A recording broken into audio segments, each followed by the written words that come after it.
네, 검찰의 무리한 기소로 삶이 바뀌고 누명은 벗었지만 결코 그 전으로는 돌아갈 수 없게 된 사람들.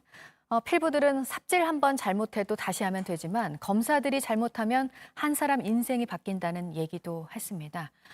또 하나의 사례는요. 의료법 위반 혐의로 재판에 넘겨졌었던 한 의사 얘긴데요. 역시 결론은 무죄 판정을 받았습니다. 하지만 그동안의 시간들을 되돌릴 순 없었습니다. 박지영 기자입니다.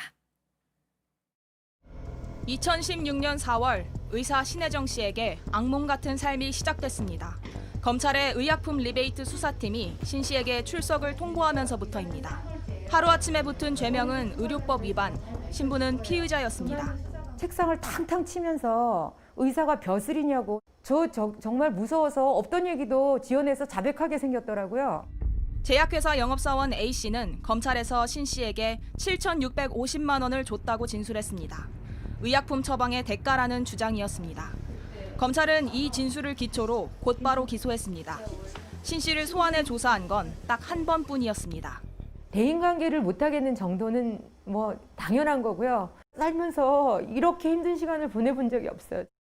검찰 수사가 얼마나 허술했는지는 재판 과정에서 적나라하게 드러났습니다.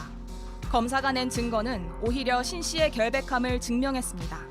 영업사원 A 씨의 업무 수첩엔 2013년 1월 23일에 신 씨를 직접 만나 돈을 건넸다고 적혀 있습니다. 하지만 그날 A 씨의 카드 내역과 출입국 기록은 전혀 달랐습니다. A 씨는 이날 새벽 공항 고속도로를 지나 오전부터 인천공항에 있었고 낮 시간엔 면세점에서 쇼핑도 했습니다. 두 사람이 아예 만난 적이 없었던 겁니다. 달력에 없는 엉뚱한 날짜가 적혀 있기도 했습니다. 6월 31일 화요일 날 어느 병원에 돈을 주었다는데 이런 기록이 있으면 이 수첩이 가필되거나 조작되었다는 거.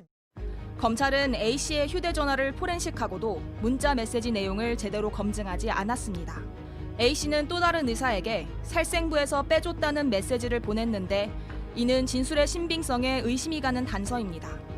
이런 반전이 이어지며 집행유예를 선고한 1심을 뒤집고 2심에서 무죄, 대법원에서 무죄가 나왔습니다. 저 그냥 재판장에서 울었어요. 그냥 펑펑 울었어요. 우리 다른 사람들이 보거나 말거나 세상에.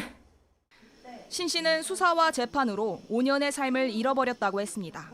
이 억울함을 풀기 위해 A 씨를 모해위증 혐의로 고소했지만 검찰은 무혐의로 끝냈습니다.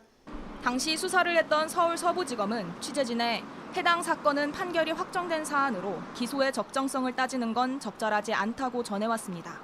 법이 저는 여태까지 공평하다고 생각하고 살았어요.